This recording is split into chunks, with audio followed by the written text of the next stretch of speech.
রিমার সাথে এভাবে দেখা হয়ে যাবে ভাবতেই পারেনি কবিতা। রিমা যখন চকচকে দামি গাড়িটার জানালা দিয়ে কবিতাকে ডাকছিল, তখন খুব অবাক হয়েছিল কবিতা। বিশ্বাস করতে পারেনি, তবু গাড়িটার কাছে এগিয়ে এসেছিল সে। কাছে এসে রিমাকে চিনতে পেরেছিল সে। রিমার হাসিটা একরকমই আছে, সুন্দর মুখটা আরো একটু ভরাট হয়ে গেছে, তবে চেহারাটা আরো চকচকে হয়েছে। চুলটা ঘাড় পর্যন্ত লাল আভাযুক্ত সিল্কি, গায়ের রং যেন ফেটে পড়ছে। চামড়াটা এতটাই মসৃণ যেন মোম দিয়ে পালিশ করা। ডান হাতে একটা গোল্ডেন ব্রেসলেট, বাম হাতে একটা ছোট মডেলের আধুনিক ও দামি ঘড়ি। মুখে কড়া মেকআপ, একটা গোল্ডেন কালারের স্লিভলেস ব্লাউজ আর একটা কালো শিফন জর্জেটের শাড়ি গোল্ডেন পাড়। দুই হাতের নখ পরিপাটি করে সেভ করা, তাতে নেল পালিশ লাগানো। সেই তুলনায় নিজের দিকে তাকিয়ে একটু কুণ্ঠিত লাগছে কবিতার। তার পরনে একটা সুতির ছাপা শাড়ি, লম্বা বেনি, তবে সামনে চুল অনেকটাই আগোছালো। কয়েকটা গুঁড়ো চুল কপালে এসে পড়েছে। হাতে শাখা পলা, মাথায় সিঁদুর, নাকের উপর বিন্দু বিন্দু ঘাম জমেছে। রিমা জিজ্ঞেস করলো, হ্যাঁ রে কবি, তুই এখানে কোথা থেকে আসছিস? কবিতা বলে, আরে রাস্তার উপরে আমার বাড়ি, আজ কর্তা বাড়ি নেই, ননদের বাড়িতে গেছে, তাই সবজি মার্কেটে গিয়েছিলাম। আর তুই এখানে কোথায় এসেছিলি? কবিতার প্রশ্নের উত্তরে রিমা বলে, আমি গতকাল এখানে এসেছি শুটিং পারপাসে। কাল সারাদিন কাজ হয়েছে, আজ কাজ নেই, আবার আগামীকাল আছে, আজ ফাঁকা, তাই ঘুরতে বেরিয়েছি। কত বছর পর তোকে দেখলাম, কেমন আছিস কবি? কবিতার মনে পড়ে কলেজ লাইফে রিমা পড়াশোনায় একেবারে ভালো ছিল না, তবে দেখতে খুব সুন্দর ছিল। আর্থিক অবস্থাও খুব ভালো ছিল না, তবে রিমার চিরকাল খুব অর্থবান হয়ে আরাম আয়েশে দিন কাটানোর ইচ্ছে ছিল। সেজন্য কলেজ লাইফেই মডেলিংয়ে নাম লিখেছিল। তারপর ছোটখাটো অভিনয়েও চান্স পায়। এরপর কোনো এক বড় ব্যবসায়ীকে বিয়ে করে। তার পরের খবর আর পাইনি। কবিতা বলে, তার মানে তুই আজ ফাঁকা আছিস, তাহলে চল না আমার বাড়ি। আমার বাড়িতে থেকে কাল ভোরে তোর কাজের জায়গায় ফিরে যাস। রিমা মনে মনে ভাবে, চিরকাল লেখাপড়ায় ভালো, অপরের প্রশংসাধন্য কবিতাকে তার আর্থিক সচ্ছলতা ও বিলাসী জীবনের এক ঝলক দেখানোর সুযোগ। সেই সঙ্গে মেধাবী কবিতা কতটা ভালো আছে তা দেখার সুযোগ হাতছাড়া করবে না। মুখে বলল, ঠিক আছে, চল তোর সংসার দেখে আসি। রিমার গাড়ি কবিতার বাড়ির সামনে নামিয়ে দিয়ে চলে গেল হোটেলে। কবিতার একতলা ছোট বাড়ি, গেটের পরে সুন্দর ফুলের বাগান, বাগানের মাঝখান দিয়ে রাস্তা। নতুন ঘর, এখনো রং হয়নি। ঘরে ঢুকেই কবিতার শাশুড়ি মায়ের সাথে আলাপ হলো। কবিতার এক ছেলে ও এক মেয়ে। ছেলেটা রামকৃষ্ণ মিশনে পড়ে, হোস্টেলে থাকে। মেয়ে শাশুড়ি মা আর স্বামীকে নিয়ে কবিতার সংসার। 1 বছর হলো বাড়ি করেছে। তার আগে ভাড়া বাড়িতে থাকতো, সেখান থেকে ননদের বিয়ে দিয়েছে। কথায় কথায় জানতে পারে কবিতা প্রাইমারি টিচার। এমএ পড়তে পড়তে বাবার সেরিব্রাল অ্যাটাক হয়, ফলে বাড়ির বড় মেয়ে হওয়ার জন্য সংসারের দায়িত্ব ঘাড়ে নিতে হয়। প্রথমে টিউশন করে, পরে এই প্রাইমারি টিচারের চাকরিটা পেয়ে ছোট দুটো বোনের লেখাপড়াটাও চালায়। বাবার চিকিৎসা, সংসার খরচ চালাতে নাভিশ্বাস উঠে যেত। বাবার অপারেশনের জন্য ব্যাংকের জমা টাকা প্রায় শেষ হয়ে যায়। এভাবেই চলছিল দিন। এর মধ্যে হঠাৎই বাবার মৃত্যু। আরো দিশেহারা করে দিয়েছিল। এরপরই বাবার বন্ধু অনাদিবাবু এসে মায়ের সাথে কথাবার্তা করে নিজের একমাত্র ছেলের সাথে কবিতার বিয়ে দেন। কবিতার স্বামী কুনাল হোমিওপ্যাথি ডাক্তার। কবিতার বিয়ের 4 বছরের মধ্যে তার 2 বোনের বিয়ে দিয়েছে কবিতা। গত বছর ননদের বিয়ে দিয়েছে, তাই এতদিনে বাড়ি করেছে। পুরনো বাড়িটা শ্বশুর মশাইয়ের মরণ ব্যাধির চিকিৎসার জন্য বিক্রি করতে হয়েছিল, তাও আজ 5 বছর হলো, তবুও তাকে বাঁচানো যায়নি। তারপর কবিতা ব্যাংক থেকে লোন নিয়ে 1 বছর হলো বাড়িটা করেছে। মনে মনে হাসে রিমা। ঘরে ঢোকার পর কবিতা রিমাকে শাশুড়ি মায়ের কাছে বসিয়ে রেখে রান্নাঘরে যায়। রিমা বলে, মাসিমা, আমাকে নিয়ে ব্যস্ত হবেন না।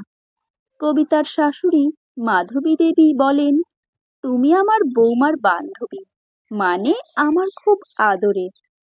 বৌমা আমাদের জীবনের আশীর্বাদ।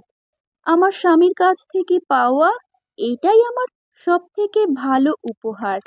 এই রকম একটা পরিষ্কার মনের সেবাপরায়ণ মেধাবী মেয়েকে বৌমা হিসেবে পাওয়া ভাগ্যের ব্যাপার। আমার বৌমার মতো ভালো মেয়ে হয় না। আমি ওকে খুব ভালোবাসি। প্রচন্ড অবাক হলেও চিরাচরিত বৌমা শাশুড়ির কেমিস্ট্রিটা এক্ষেত্রে দেখা গেল না। অনেকক্ষণ গল্প করার পর হন্তদন্ত করে ঘরে ঢুকলো কবিতা। শাশুড়ির উদ্দেশ্যে বলল, মা চলো, খেয়ে নেবে, রান্না হয়ে গেছে, তুমি আর টাপুর খেয়ে নাও, তারপর আমরা 2 বন্ধু একসাথে খাবো। মাধবী দেবী বলেন, আজ বাড়িতে অতিথি আছে, আজ আমি আগে খাবো না। কবিতা বলে, না মা চলো, খাওয়ার পর তোমার 2টো ওষুধ আছে, খেতে হবে।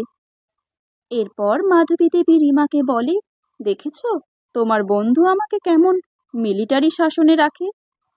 ঠিক আছে, খাওয়ার পর তোমাদের খাবার পরিবেশন আমি করব। রিমা কবিতার পরিস্থিতি জেনে মনে মনে খুব আনন্দিত হলো। ভাবল, কোথায় তার আরাম বিলাসিতার জীবন, আর কোথায় কলেজের মেধাবী ছাত্রী কবিতার জীবন। কবিতা এতদিন পর একতলা বাড়ি করতে পেরেছে, অথচ রিমার ভারতের 4-5টা শহরে ফ্ল্যাট আছে। তাকে কুটোটাও নাড়তে হয় না, প্রচুর ব্যাংক ব্যালেন্স। সে প্রমাণ করতে পেরেছে গুণ নয়, রূপেরই দাম। রিমা অবাক হয়ে দেখতে লাগলো কবিতা মেয়ে আর শাশুড়ি মা দুজনেরই মাছের কাঁটা বেছে দিচ্ছে। রিমার দিকে তাকিয়ে কবিতা হেসে বলে, মায়ের দৃষ্টি একটু ঝাপসা হয়ে গেছে, তাই কাঁটা বাছতে পারে না। রিমা মনে মনে ভাবে, তার শাশুড়ি মা আজ পর্যন্ত তাকে মেনে নেননি, এখনো গ্রামের বাড়িতেই পড়ে আছেন, গ্রামীণ অঙ্গনওয়াড়ি কেন্দ্রে কর্মী। রিমা কোনোদিনও খবর রাখে না।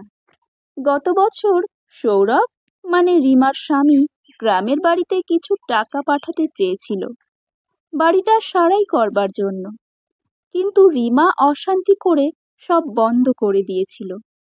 তারপর থেকে সৌরভ তার সাথে ভালো করে কথাও বলে না।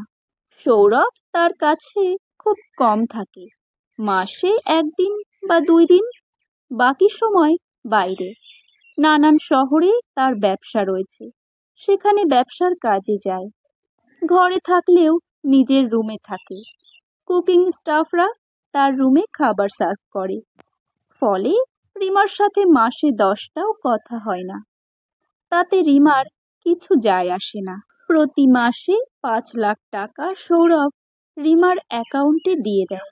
তার উপর রিমার নিজের রোজগার প্রচুর। অর্থবিলাসিতার জীবন, আরাম বৈভব নিয়ে দিন কাটে তার।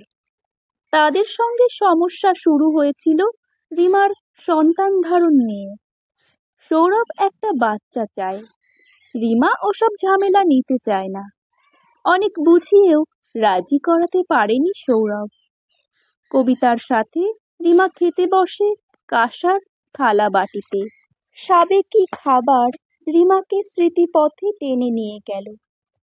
আর্থিক অবস্থা ভালো না থাকা সত্ত্বেও রিমার মা তাদের দুই বোন আর এক ভাইয়ের জন্মদিনে সাধ্য মতো সাজিয়ে এভাবেই খাবার দিতেন। চোখের কোণাটা ভেজা লাগছে কেন রিমার? কবিতার সাথে গল্প করতে করতে রিমা জানতে পারে কবিতা কেন্দ্রীয় সরকারের উচ্চ পদে চাকরি পরে পেয়েছিল, কিন্তু দিল্লিতে পোস্টিং দিয়েছিল বলে যোগদান করেনি। কারণ পরিবার পরিজন ছেড়ে অত দূরে চলে যেতে পারেনি সে। রিমা অবাক হয়, পরিবার কাছের লোকদের জন্য এতটা ত্যাগ করা যায় ভাবতেই পারে না রিমা। রিমা দেখে কবিতার ননদ দাদার হাত দিয়ে মা আর বৌদির জন্য ধনেখালি তাঁত পাঠিয়েছে, কুনালের পাঞ্জাবি, ভাইপোর জন্য মাউথ অর্গান আর ভাইজির জন্য আঁকার সরঞ্জাম পাঠিয়েছে। কুনাল ব্যাগ থেকে বার করে দেখাতে লাগলো। কুনাল আমাকে বলে, বুঝলেন ম্যাডাম, বোনের বাড়ি যাবার সময় প্রত্যেকের জন্য উপহার নিয়ে যেতে হয়। কবিতা পছন্দের জিনিস কিনে ব্যাগ ভরে দেয়, ফেরার সময় বোন সেই একইভাবে ব্যাগ ভরে দেয়। বোন তো আজ আসতে দিতে চাইছিল না, কিন্তু আমি ঘরে না থাকলে কবিতাকে ঘরের কাজ বাইরের কাজ দুটোই করতে হয়। ওর কষ্ট হয় বলে মায়ের নির্দেশ ছিল আজই ফিরে আসার। তাছাড়া আগামীকাল রবিবার, কবিতা একবেলার জন্য বাপের বাড়ি যায়। আমি মায়ের কাছে না থাকলে ওর যাওয়া হবে না, মা প্রচন্ড বকবে। রিমা তার বাপের বাড়ির কাউকে দেখে না, বোনের বিয়েতে এক পয়সাও সাহায্য করেনি সে। হাই স্ট্যাটাস হওয়ার কারণেই বিয়ের দিন সন্ধ্যেবেলা যেয়ে বোনকে একটা সোনার ভারী ঝুমকো কানের দুল দিয়ে চলে এসেছিল। মা থাকতে বললে বলেছিল এত কষ্ট করে থাকা তার পক্ষে সম্ভব নয়। এটার পর বাপের বাড়িতে ফোন করে আর খবর নেয়নি। রিমা অবাক হয়ে শুনতে থাকে। এই পরিবারের আন্তরিকতার টান দেখে মনে হয় অর্থবিলাসিতা মূল্যহীন। কবিতা যে রত্নে ধনী, সেই রত্ন রিমার নেই। বুকের ভেতরটা হাহাকার করে ওঠে শূন্যতায়। যে উদ্দেশ্য নিয়ে সে এসেছিল, তার বিলাস বৈভবের জীবনের গল্প কবিতাকে শোনাবে বলে, সেই অহংকার ভেঙে চূর চূর হয়ে গেছে তার। নতুন করে জীবনে নতুন অনুভূতির সূচনা হয় আমার কবিতার সংসারে এসে।